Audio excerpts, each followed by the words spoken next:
The illusion of intensity. Why sex with a narcissist feels addictive at first. It didn't just feel good, it felt inevitable. From the very first moment, something about them pulled you in faster than logic could keep up. The eye contact lingered just a second too long. Their touch felt familiar, as if your body recognized them before your mind did. When intimacy happened, it wasn't casual or clumsy or exploratory. It was intense, focused, consuming.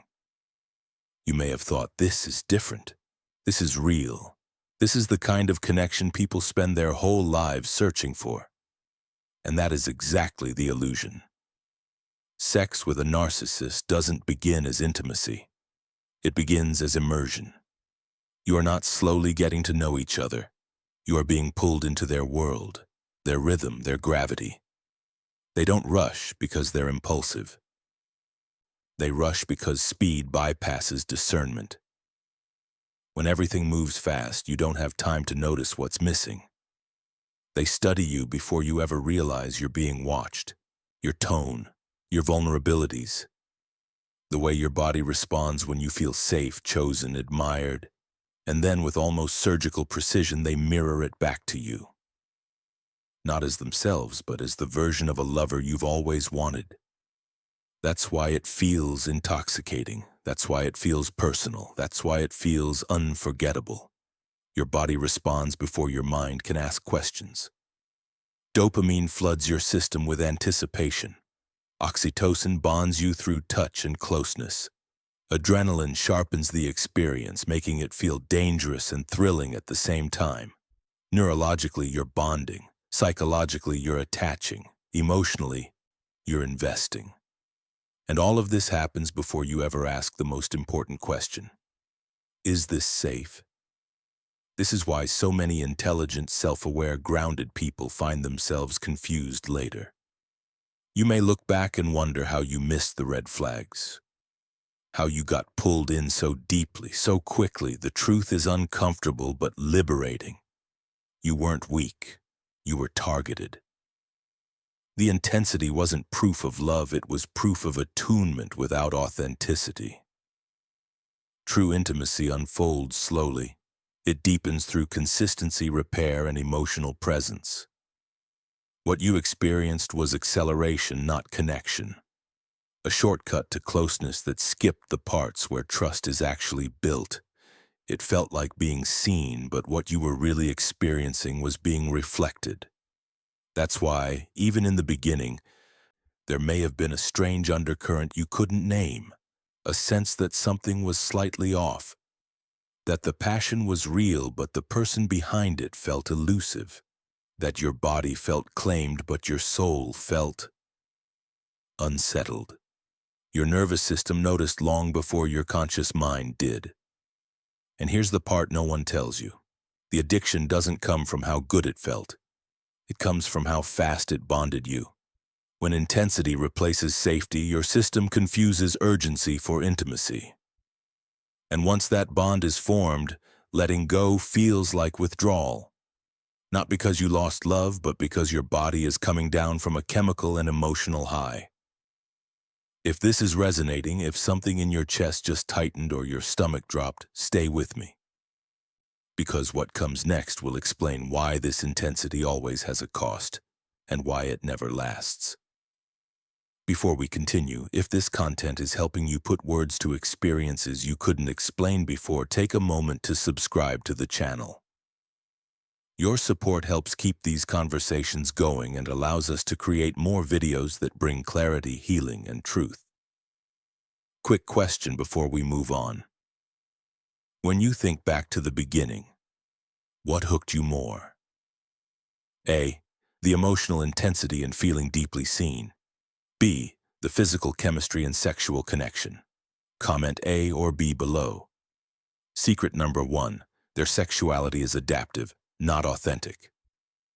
One of the most unsettling realizations survivors come to is this. The sexuality you experienced with a narcissist was never rooted in who they were. It was built around who you were and what you could provide. With Daniel, it may have felt uncanny how effortlessly he matched you. Your desires didn't need explaining. Your fantasies didn't need translation. He seemed to instinctively know when to lead and when to yield, when to be intense and when to soften. It felt like compatibility at its highest level, as if you had finally met someone whose body and energy spoke the same language as yours. But over time, a quiet question begins to surface. Where did his desires end and mine begin? The truth is difficult to accept because it dismantles the fantasy. For many narcissists, sexuality is not an expression of identity. It is an instrument of connection and control. Their sexual self is not anchored. It shifts, adapts, and reshapes itself depending on the person in front of them. Not because they are open-minded or expansive, but because they are unrooted. Authentic sexuality grows from self-knowledge. It involves preference, boundaries, curiosity, and truth. Adaptive sexuality, on the other hand, is transactional. It asks one question only: what will make you attached to me? That is why Daniel could appear endlessly flexible. He wasn't exploring himself, he was studying you. Your reactions became his script. Your arousal became his feedback loop. If you responded to dominance, he leaned into power. If vulnerability pulled you closer, he became tender. None of it was random. None of it required him to know himself. It only required him to observe you. This creates an illusion that is profoundly seductive. You feel met. You feel chosen. You feel like your complexity is finally being honored. But what you're responding to is not mutual desire, it's precision mirroring. Over time, this mirroring begins to feel hollow. The sex may remain intense, creative, even adventurous, but something essential is missing. There is no core, no emotional gravity, no sense of being with a person who is revealing themselves alongside you. Instead, you are alone in the experience, carrying the emotional weight while they perform. Many survivors describe a moment, sometimes subtle, sometimes jarring, when the intimacy stopped feeling mutual. Perhaps you noticed that your needs were always anticipated but never offered, that the passion felt responsive, not spontaneous, that when you stopped leading, the connection thinned. This is often the moment when the illusion cracks, because adaptation cannot sustain intimacy. It can only simulate it. And when you begin to assert your own boundaries, preferences, or pace, the dynamic shifts. The narcissist may seem confused, frustrated, or disengaged, not because you did something wrong, but because the role you played no longer gives them clear direction. Without your cues, their sexuality loses coherence. This is where many people turn inward and blame themselves. They assume the chemistry faded because they changed, asked for more, or became too much. In reality, what changed was that you stopped being a mirror and started being a person. Adaptive sexuality thrives on your availability. Authentic intimacy requires their presence. Understanding this is not about invalidating what you felt. Your pleasure was real. Your desire was real. Your attachment was real. What wasn't real was the mutuality. And once you see that difference, you begin to reclaim something powerful. The knowledge that true sexual connection is not about how well someone fits you. It's about whether they are willing to be known. And that is something adaptation can never provide. Secret number 2, sex is a performance, not a bond. At some point, the shift happens, not loudly, not all at once, just quietly enough that you question whether it's real. The sex is still happening, but something essential has gone missing. The warmth, the reciprocity, the feeling that you are being met, not merely touched.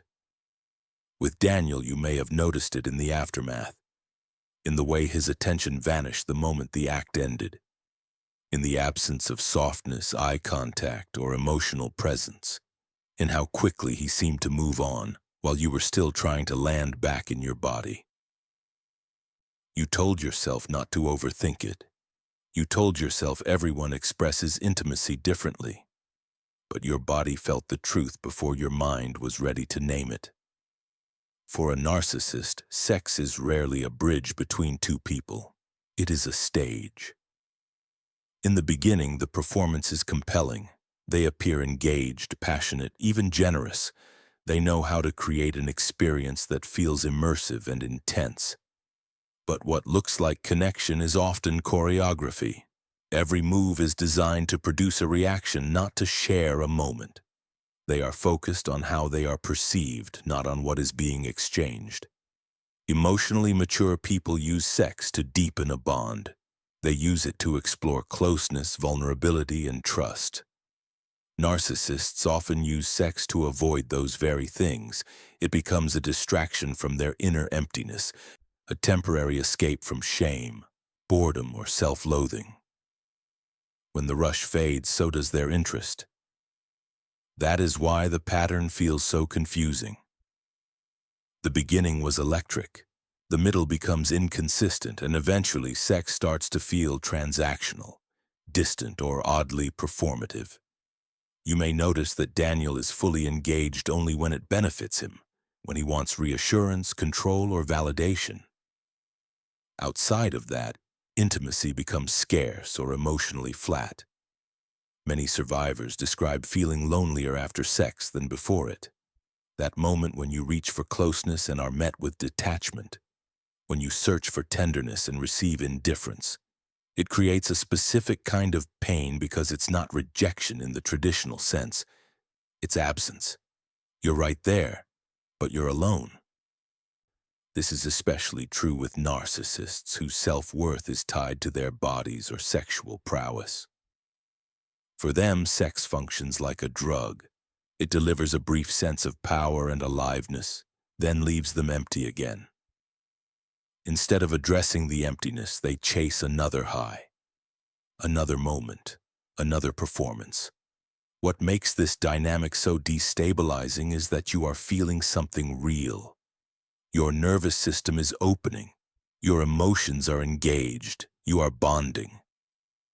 Meanwhile, they are acting, managing impressions, staying in control, avoiding the vulnerability that real intimacy demands. And when you begin to sense the disconnect, you often turn the question inward. You wonder if you're asking for too much, if you're too sensitive, if your needs are unreasonable. But the truth is simpler and harder to accept. Sex was never meant to meet you emotionally. It was meant to serve them. Understanding this reframes everything.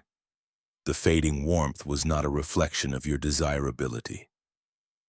The distance was not caused by your needs. The coldness was not something you imagined. It was the natural limit of a performance that could never turn into a bond. Sex can create closeness, but only when both people are willing to be present. When one person is performing and the other is connecting, the imbalance eventually becomes unbearable. And that quiet, aching loneliness you felt afterward was not a flaw in you. It was your awareness waking up. Secret number 3. Their sexual shame becomes your burden. There is a quiet, corrosive shame many narcissists carry into the bedroom, and it rarely announces itself directly. It hides behind criticism. It disguises itself as distance. It leaks out through blame. Over time, without realizing it, you begin carrying something that was never yours to hold. With Daniel, you may have sensed it in moments of tension you couldn't quite explain. A sudden withdrawal, an unexplained irritation, a sharp comment that landed where tenderness should have been. At first, you assumed it was stress, fatigue, or something you had done wrong. You tried to be more patient, more understanding, more accommodating. What you didn't know was that you were slowly absorbing his unresolved sexual shame. Many narcissists struggle deeply with vulnerability around sexuality. This can show up as performance anxiety, difficulty staying present, problems with arousal, or emotional numbness during intimacy. But because their identity depends on appearing competent, desirable, and in control, these struggles cannot be acknowledged, especially not out loud. So the shame has to go somewhere. Instead of facing it, they externalize it. They hand it to you. You may notice the language shift. Suddenly, the problem isn't that something feels off for them. It's that you are too cold, too needy, too demanding, too emotional, or no longer attractive enough. If you ask for closeness or honesty, you're accused of ruining the mood. If you express confusion, you're told you're overthinking.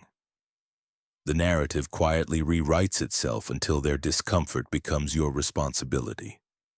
This is one of the most damaging dynamics because it attacks your sense of worth at its core. Sexual connection is deeply tied to identity, safety, and belonging. When shame is projected onto you, it doesn't just hurt. It destabilizes you. You begin to question your desirability, your intuition, your needs. Over time, many partners find themselves trying to compensate. You might change your body, your behavior, your preferences. You might agree to things you're not comfortable with, believing that if you just adjust enough, the connection will return. You tell yourself that relationships require compromise. But what you're actually doing is managing someone else's unresolved shame. Daniel may never admit to feeling inadequate or disconnected. Instead, he may double down on control, criticism, or emotional withdrawal. Because to name the truth would threaten the image he needs to survive, and narcissists will protect their image at any cost, even if that cost is your self-esteem. What makes this especially painful is that you likely internalize the blame. You didn't just hear the accusations, you believed them. You may still carry the echo of his voice, questioning whether you were ever enough. That is not a personal failure. It is the result of prolonged exposure to shame that was never yours to begin with. There is a crucial distinction here that begins the healing process. Shame is not responsibility. Feeling pressure to perform, to please, or to fix something does not mean you caused the problem. It means you were responding to an environment where honesty was unsafe and vulnerability was punished. When you step back and look clearly, a different story emerges. You were not lacking. You were adapting. You were trying to preserve connection in a dynamic that refused to meet you with truth. And the moment you stop carrying what was projected onto you, something shifts. The weight begins to lift. Reclaiming yourself starts with this realization. Their sexual shame was never evidence of your inadequacy. It was evidence of their disconnection. And once you return that burden to where it belongs, you create space for a new truth. One where intimacy is built on shared responsibility, not silent blame. Secret number 4, when your pain becomes their power. There is a point in some narcissistic relationships where intimacy stops being confusing and starts feeling deeply wrong. Yet you still can't fully name why. The discomfort doesn't come from sex itself, but from the timing, the emotional atmosphere, the imbalance. It often appears when you are at your lowest, not your most open. With Daniel, you may have noticed that his desire intensified after conflict, after arguments that left you shaken, after moments when you were crying, apologizing, or questioning yourself. When your emotional defenses were down and your sense of self felt fragile, that was often when he reached for closeness. And something inside you tightened, even if you didn't resist. This is not coincidence. For some narcissists, emotional pain is not a barrier to intimacy. It is a gateway to control. In healthy relationships, intimacy grows from safety and mutual consent. In this dynamic, intimacy becomes a way to reassert dominance. When you are emotionally destabilized, your boundaries soften. Your ability to say no weakens, not because you don't have agency, but because the cost of resistance feels too high. Silence feels safer than conflict. Compliance feels easier than punishment. This is where power enters the bedroom. It's important to be clear. This is not about consensual power exchange or shared desire.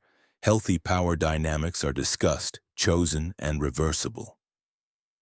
What happens here is coercive. It thrives on imbalance, fear, and exhaustion. The narcissist is not seeking closeness. They are seeking confirmation that they still have control over the narrative, over the relationship, over you. You may remember moments when you didn't fully want what was happening, but went along anyway. Not because you desired it, but because you were worn down. Afraid of what would happen if you refused. Afraid of being abandoned, ignored, or accused. And afterward, instead of feeling closer, you felt emptier. Used, ashamed for reasons you couldn't articulate. That reaction was not in your head. Your body was responding to violation, not intimacy. When your pain becomes their power, consent becomes murky. It's not that you didn't say yes. It's that your yes was extracted from a place of survival. And narcissists are often skilled at rewriting this reality. They may later insist you wanted it, that you initiated it, that you're remembering it wrong. This distortion protects them from accountability and deepens your confusion. Daniel may have framed these moments as reconciliation, passion, or proof of connection. But reconciliation requires repair, not conquest. Passion requires mutual desire, not emotional collapse. And connection cannot grow in the shadow of fear. What makes this especially devastating is how long it can take to recognize. Many survivors don't identify these experiences as violating until they are safely out of the relationship. Only then does the nervous system relax enough to process what actually happened. This delay does not invalidate your experience, it explains it. Your body did what it needed to do to survive. It chose the path of least harm in a situation where true safety was not available. That is not weakness. That is adaptation. Naming this dynamic is not about demonizing, it's about clarity. When sex is used to consolidate power after emotional harm, it ceases to be an act of intimacy. It becomes a tool of dominance. And once you see that distinction, something crucial shifts. The shame you've been carrying no longer belongs to you. Your pain was never proof of desire, it was evidence of imbalance. And recognizing that truth is a powerful step toward reclaiming your boundaries, your body, and your sense of self. Secret number 5, they are rarely with you even during sex. One of the most haunting realizations comes quietly, often long after the relationship has begun to unravel. It's not about what happened, but about what never did. The closeness you thought you were sharing was incomplete. The body was there, the act was happening, but the person wasn't fully present. With Daniel, you may remember moments when his eyes seemed distant, unfocused, as if he were somewhere else entirely. Even in the middle of intimacy, there was a subtle but unmistakable sense of absence. You might have felt it as a hollowness, a lack of emotional gravity, or a strange loneliness that crept in while you were being touched. You told yourself you were imagining it. You weren't. For many narcissists, sex does not require presence. It requires stimulation. Their attention drifts easily because they are not engaging in a shared experience. They are managing an internal fantasy. While you are there with your body, your emotions, and your vulnerability, they are often elsewhere, replaying old conquests, imagining someone new, or dissociating entirely from the moment. This is not accidental. Narcissists struggle with genuine emotional presence because presence requires vulnerability. To be truly with someone means being seen, affected, and changed by them. That level of intimacy feels threatening. Control feels safer, so they fragment the experience. You become a placeholder, a stand-in, a surface onto which they project desire without having to engage with the reality of who you are. This is why you may have felt simultaneously desired and invisible, wanted, but not known, touched, but not held in any meaningful way. Over time, this dynamic becomes more pronounced. As emotional familiarity grows, the narcissist's engagement often decreases. When you become human, when you express needs, history, complexity, their arousal can fade. Not because attraction is gone, but because objectification becomes harder to maintain.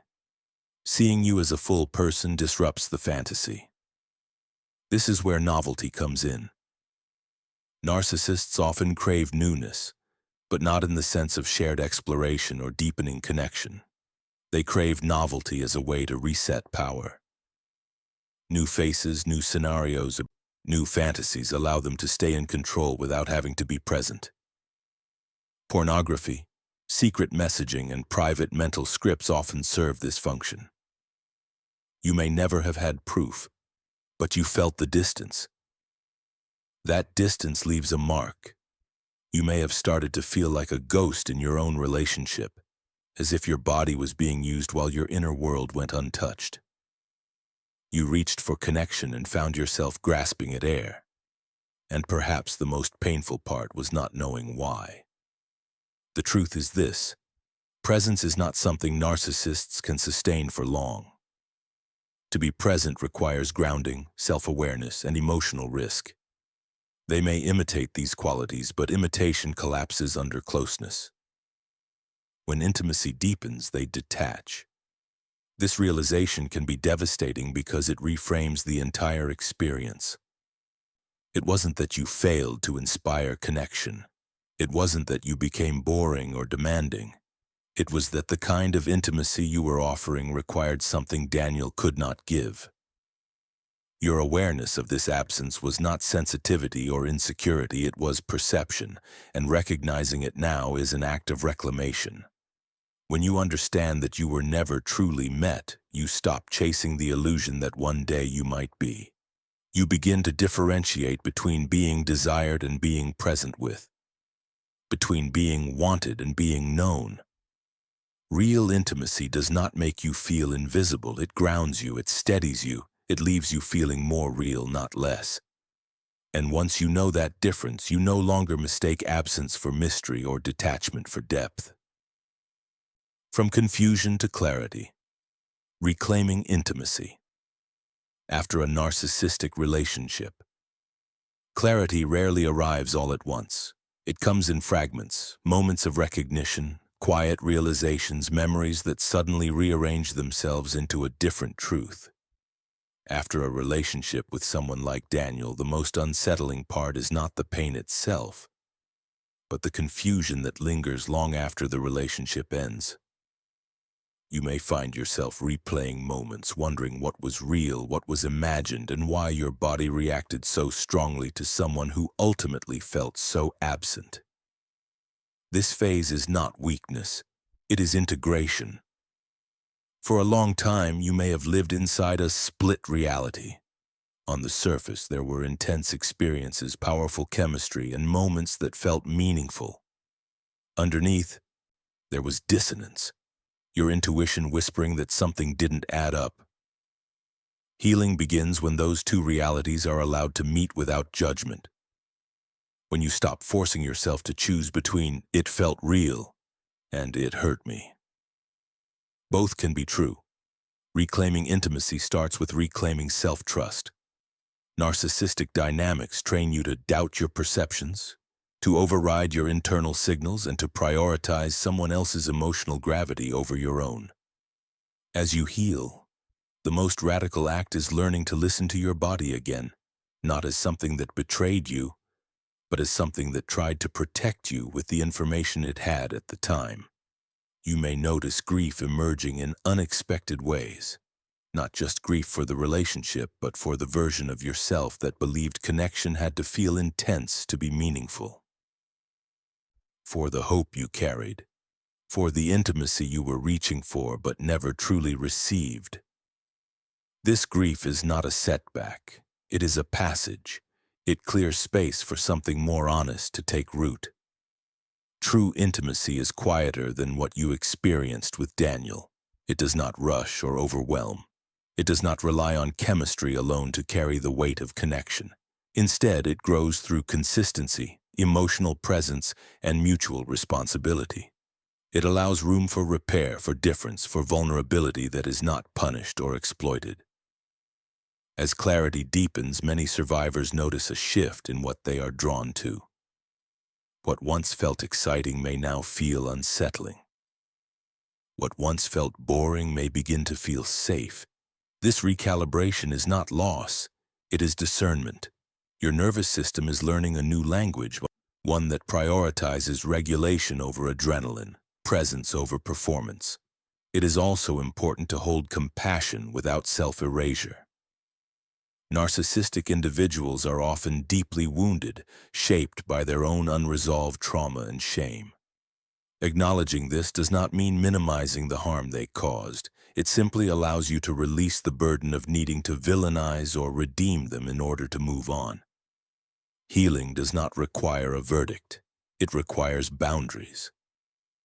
You may still hear Daniel's voice in moments of doubt, questioning your needs or minimizing your experience. Over time, that voice fades, not because you fight it, but because you replace it with your own. A voice that knows intimacy should not leave you feeling invisible. That desire does not require self-abandonment. That love does not ask you to disappear. Clarity is not about having all the answers. It is about no longer asking the wrong questions. You stop wondering why they couldn't love you the way you needed and start asking what you need to feel safe, seen, and grounded now. You stop chasing explanations and start choosing alignment. The end of a narcissistic relationship is not the end of intimacy. It is the end of confusion masquerading as connection. And as you return to yourself, slowly, gently, honestly, you may discover that the intimacy you were searching for was never something you needed to earn. It was something you needed to come home to. Conclusion. From illusion to self-recognition. At the heart of this story is not Daniel, but the quiet transformation of the person who loved him. What began as intensity slowly revealed itself as imbalance. What felt like connection unraveled into performance, projection, and absence. The relationship moved fast, burned bright, and left confusion in its wake, not because the love was imagined, but because it was never mutual in the way it appeared. The central truth of this journey is that intimacy without presence cannot sustain connection. Daniel's sexuality adapted, performed, withdrew, and detached, not out of malice alone, but out of an inability to be fully present, vulnerable, and accountable. The cost of that limitation was paid by the person who tried harder, questioned themselves, and carried burdens that were never theirs to hold. Yet this is not a story of failure. It is a story of awakening. The deeper lesson is this: intensity is not the same as intimacy. Chemistry is not the same as safety. And being desired is not the same as being known. When we confuse these things, we abandon our own signals and override our inner wisdom. Healing begins when we listen again, when we trust the quiet discomfort, the unanswered loneliness, the moments when something felt off, even if we couldn't explain why.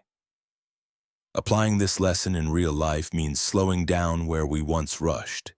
It means valuing consistency over fireworks, emotional availability over charm, and repair over performance. It means asking not, how strongly do I feel, but how safe do I feel being myself here? Intimacy that heals does not leave you doubting your worth or reality. It leaves you grounded, seen, and whole. Clarity does not erase the past, but it gives it meaning, and meaning gives you choice.